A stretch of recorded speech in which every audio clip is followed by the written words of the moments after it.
그 이튿날에는 명절에 온 큰 무리가 예수께서 예루살렘으로 오신다는 것을 듣고 종려나무 가지를 가지고 맞으러 나가서 호산나.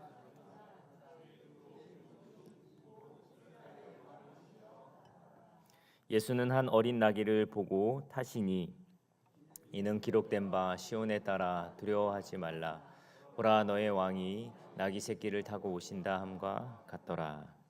제자들은 처음에 이 일을 깨닫지 못하였다가 예수께서 영광을 얻으신 후에야 이것이 예수께 대하여 기록된 것임과 사람들이 예수께 이같이 한 것임이 생각났더라. 불러서 다시 살리시. 함께 있던 무리가 증언한지라. 이에 무리가 예수를 맞음은 이 표적 행하심을 들었음이러라. 바리새인들이 서로 말하되 볼지어다 너희 하는 일이 쓸데없다. 보라 온 세상이 그를 따르는도다 하니라. 아멘. 오늘 요한복음 12장 12절에서 19절 말씀을 가지고 신앙은 반응입니다. 신앙은 반응입니다라는 제목으로 함께 은혜를 나누고자 합니다. 예수님의 신성을 입증하기 위해서 요한복음에서 제시된 제7대 표적 가운데 가장 클라이막스인 나사로를 살리신 후 이제 실질적으로 예수님께서 온 인류의 죄악을 담당하기 위해서 예루살렘에 올라가는 장면이 오늘 본문의 말씀입니다. 자신은 우리의 죄를 담당하시기 위해 성육신하신 메시아요 구속주 되심을 만천하에 공개적으로 선언하는 사건입니다. 그분은 겸손하게 나귀를 타고 입성하셨고 이것은 스가랴 9장 9절의 말씀을 그대로 성취하기 위하여서 하신 그 행동들이었습니다. 이 세상에 군림하기 위해 오신 것이 아니라 도리어 자신을 대속물로 내어주시는 온 인류의 구속주요 평화의 왕임을 보여주는 의미가 있는 그런 본문의 말씀을 우리가 오늘 보게 되었습니다. 이러한 상황 가운데서 이 오늘 본문 말씀을 통해서 세 가지의 반응이 나타나게 되는데요. 그 반응을 하나씩 보면서 우리가 어떠한 그 반응 가운데 우리의 신앙생활이 어떠한 반응 가운데 살아가는지 점검하고 또 우리가 다시 한번 결단하는 그런 시간이 되기를 소망합니다. 우리 12절에서부터 13절까지 말씀입니다. 한번 읽어볼까요? 다시 한번 읽겠습니다. 시작. 그 이튿날에는 명절에 온 큰 무리가 예수께서 예루살렘으로 오신다는 것을 듣고 종려나무 가지를 가지고 맞으러 나가 외치되 호산나 찬송하리로다 주의 이름으로 오시는 이 곧 이스라엘의 왕이시여 하더라. 아멘. 첫 번째 부류는 바로 큰 무리들입니다. 그들은 명절에 나왔다라고 하였습니다. 이 명절은 이스라엘의 3대 명절 중에 하나인 유월절을 말하고 있습니다. 큰 무리가 종려나무 가지를 흔들며 호산나 찬송하리로다 이스라엘의 왕이여라고 외쳤습니다. 예전에 담임 목사님께서 이 요한복음 강해하실 때 그 주어와 주동사를 잘 보라고 했는데 여기서 주어는 큰 무리이고 주동사는 가지고 나왔다라는 가지고 나왔다라는 그 동사라고 말씀하신 것이 기억이 났습니다. 큰 무리가 그 예수님을 맞이하기 위해서 나왔다라는 것입니다. 종려나무 가지를 흔들며 호산나 찬송하리로다 이스라엘의 왕이여라고 외쳤다라고 말합니다. 이 종려나무는 타마르라는 그 단어로 사용이 되어지는데 이스라엘에서 자주 볼 수 있는 여러분 우리 저희 이스라엘에 갔다 오면 늘 선물로 가져오는 대추 야자나무 그 열매 있잖아요. 그거를 말하고 있습니다. 이 종려나무는 풍요와 부요를 상징하는 그런 나무입니다. 엄청나게 그 작은 나무에 엄청나게 많은 그 열매들이 맺혀지는 것처럼 정말 이 종려나무 가지를 가지고 나왔다라는 것은 부요와 풍요를 상징하고 있습니다. 이 부요와 풍요는 사실은 전쟁에서 이겼을 때 많은 전리품과 또한 전쟁에서 승리하였을 때 앞으로의 이 나라가 정말 많은 풍요와 부요를 누리겠다라는 그 의미로 승리한 그 군대들을 향하여서 이렇게 환영하고 맞이하는 것들로도 사용하게 되었습니다. 그러니까 이 종려나무를 흔들었다는 것은 이제 예수님께서 새로운 왕으로 등극하여 로마의 압제에서 자신을 구해줄 왕이라고 이 무리들은 생각했습니다. 그래서 호산나, 호산나 이렇게 외쳤다라는 것입니다. 호산 바로 구원하소서, 나 제발 우리를 구원하소서라고 외친 것입니다. 그들의 말처럼 자신의 삶의 어떤 문제와 역경에서 구원해 줄 수 있는 분으로 예수님을 생각했다라는 것입니다. 진정 왕으로서 이 나라를 통치하면서 그분이 이 모든 로마의 압제와 이 어려움 속에서 자신들을 구원해 줄 수 있는 분이라고 그들은 여기면서 예수님을 맞이했다라는 것입니다. 예수님은 모든 것을 다스리고 모든 것을 통치하시고 자유롭게 해주실 수 있는 분이 맞습니다. 여러분 믿으십니까? 아멘. 그러나 우리가 거기에 머물면 안 됩니다. 그분이 참된 구원자, 우리를 단순히 어떤 문제에서 역경에서 건져주시는 분이라는 것을 넘어서 그분은 우리의 왕이시고 그분은 우리의 주인 되신다라는 것까지 나아가야 할 것입니다. 그런데 안타까운 것은 이 큰 무리들은 거기까지 가지는 못한 것 같습니다. 혹시 우리 주변에 이 세상 가운데 정말 예수님을 바라봤었을 때 그냥 예수님 믿고 내 질병, 내 어려움 해결하고자 하는 그 마음으로 예수님을 믿게 된 분들이 있다면 이제는 거기서 그치는 것이 아니라 더 주님 앞에 나아가 주님이 진짜 그 삶의 주인이시고 주님이 진짜 그 삶의 왕이심을 인정하는 그런 시간들이 열려지기를 소망합니다. 물론 그것도 중요합니다. 물론 그것도 너무 대단합니다. 수많은 것들을 의지할 수 있는 것들이 있지만 내가 어려움에 겹쳤을 때 예수님 앞으로 나아가는 것, 그것도 엄청난 대단한 도전이고 대단한 일이지만 우리의 신앙이 그런 어떤 기복주의로 빠지면 안 됩니다. 예수님 믿으면 복 받는다, 예수님 믿으면 치유받는다, 예수님 믿으면 잘 된다라는 것, 틀린 이야기는 아니지만 다 맞는 이야기는 아니라는 것입니다. 우리가 예수님을 믿게 된다면 진짜 우리의 삶의 주인이 바뀌는 것입니다. 나 자신에서 주님으로 바뀌게 되는 것입니다. 그러한 이 큰 무리들은 아직 그 단계까지는 이르지 못하였지만 예수님을 마치 그것으로 자신들의 문제들을 해결해 줄 수 있는 분으로 여기고 있었다라는 겁니다. 저는 몇 번 말씀드렸지만 어렸을 때 기도원에서 살았는데 이 기도원의 모든 문제를 가지고 기도원에 오지 않습니까? 그런데 기도원에 와서 정말 치유받는 놀라운 기적의 역사들도 보고 해결되어지는 놀라운 일들도 보게 됩니다. 그런데 그분들이 다 어디 갔었을까요? 그분들이 다 어떻게 되었을까요? 안타까운 이야기지만 그분들 안에는 아직 신앙생활을 하지 못하고 있는 분도 있고 마치 정말 병원을 찾아가듯이 예수님을 찾아와서 예수님이 기적적으로 낫게 하였지만 그 인생을 주님께 드리지 못하는 그런 인생들을 많이 보게 됩니다. 마치 누가복음 17장에 나오는 예수님께서 나병 환자 10명을 고쳐주었을 때 주님 앞에 한 명만 나와서 이방인 중에 한 명만 나와서 주님께 감사와 영광을 돌렸던 그러한 모습처럼 이 세상에는 예수 그리스도를 알고 있고 그분께 나오지만 정말 그분을 예수 그리스도를 주인으로 왕으로 섬기지 못하는 사람들이 너무 많이 있습니다. 혹시 우리의 삶에도 예수님을 그렇게 이용해서 우리의 것을 취하려고 하는 그런 부분들이 있다면 이 시간 회개하고 진짜 주님을 왕으로 모실 수 있는 저와 여러분 되어지기를 소망합니다. 두 번째는 바로 제자들입니다. 우리가 제자들 하면 또 기대를 하게 됩니다. 그러나 이 제자들이 어떠한 반응을 했는지 우리 한번 보도록 하겠습니다. 14절에서 15절까지 말씀입니다.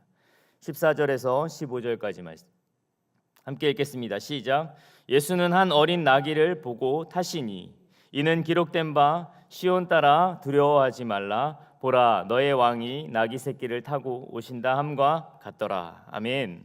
예수님께서 입성하실 때 나귀를 타고 오셨습니다. 이것은 제가 처음에 말씀드린 대로 스가랴 9장 9절의 말씀을 성취하기 위해서 하신 일입니다. 우리 스가랴 9장 9절 말씀을 한번 읽어볼까요? 함께 읽겠습니다. 시작. 시온에 따라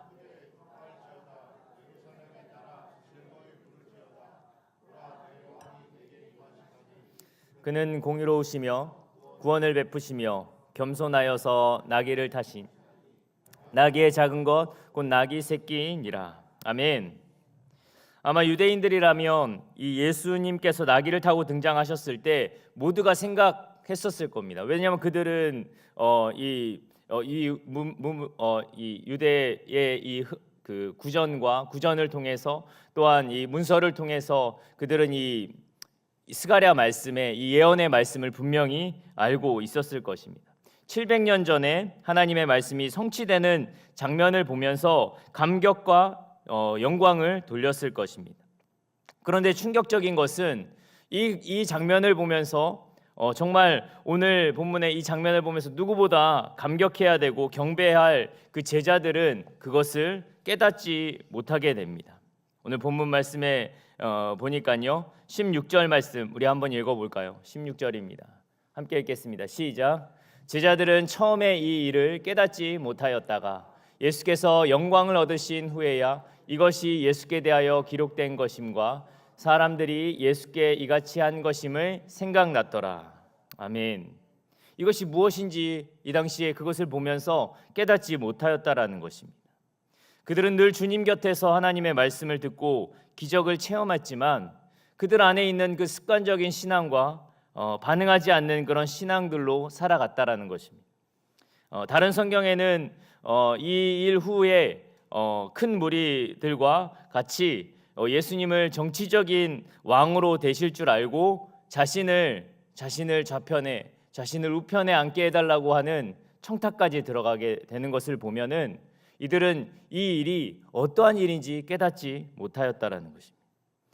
주님 곁에 있었지만 주님의 뜻을 더 알려고 하지 않았던 모습. 이번 주의 말씀처럼 정말 주님 앞에 드려지는 매주의 예배, 52주의 예배가 있으니까 그냥 이번 주도 그냥 넘어가는 그런 한 번의 예배, 정말 신령과 진정으로 드려지지 않는 그런 습관적인 예배와 습관적인 신앙생활, 그것에 대해서 주님께서 우리에게 말씀하시는 것 같습니다.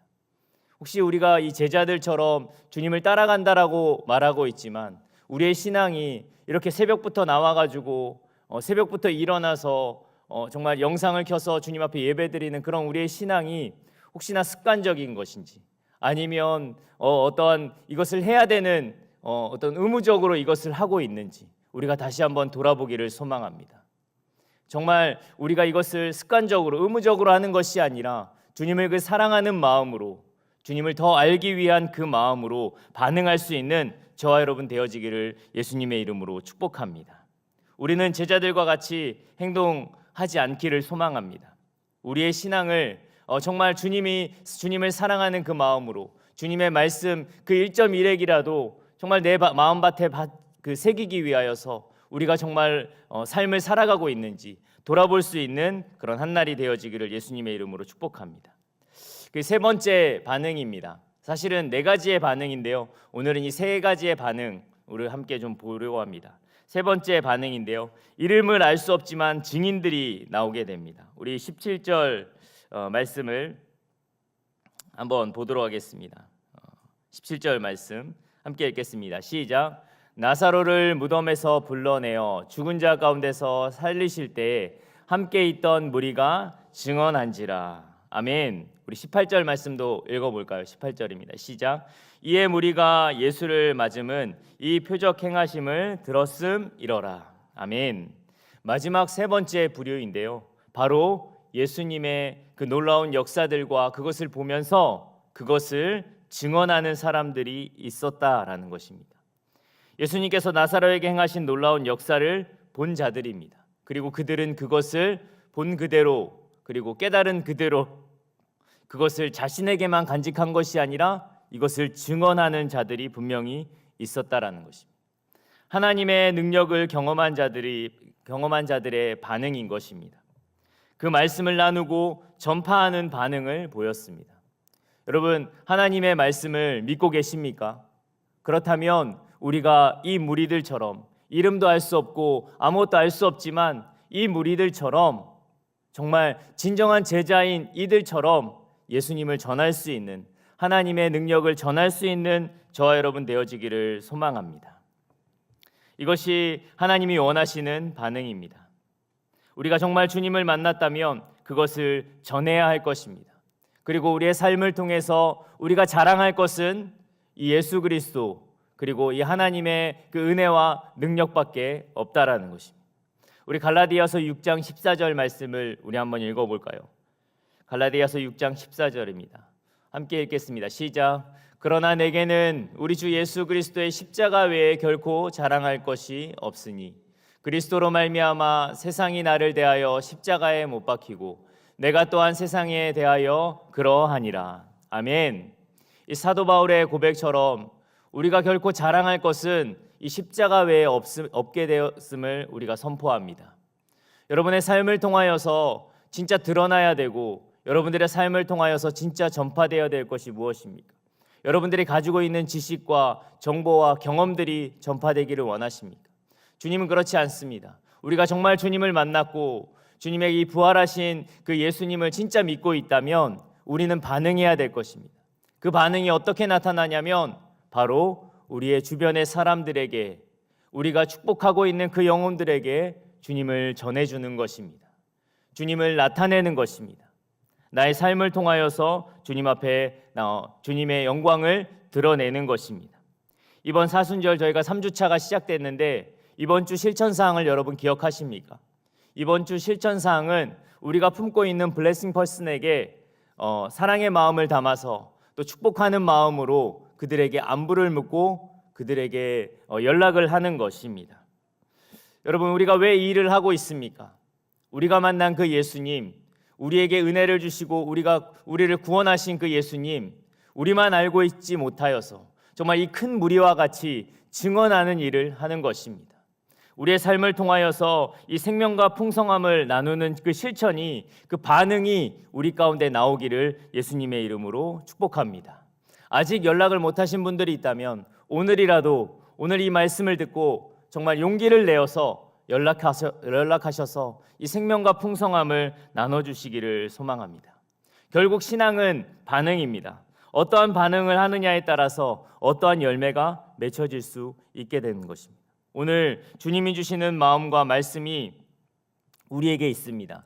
그 말씀을 가지고 오늘 우리가 반응하면서 주님의 말씀, 우리가 이 많은 말씀들 다 지키는 것이 아니라 진짜 오늘 나에게 주신 그 말씀에 반응하면서 오늘 하루를 승리할 수 있는 저와 여러분들 되어지기를 예수님의 이름으로 축복합니다. 아멘.